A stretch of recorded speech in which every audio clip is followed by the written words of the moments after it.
Hello guys, in this video I'm going to show you how to add stickers to your pictures on the Photoshop application.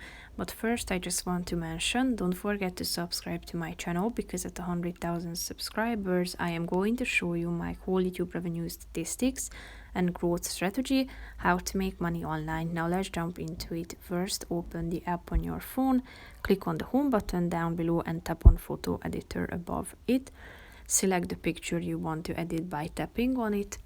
Slide to the left side at the bottom of the page until you find the stickers section. Tap on it and here you can find a bunch of categories such as love, Father's Day, pride, spring, mom, flowers, shapes, birthday, and so on.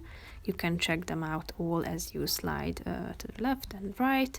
Select a category and here you can find the further stickers within this category.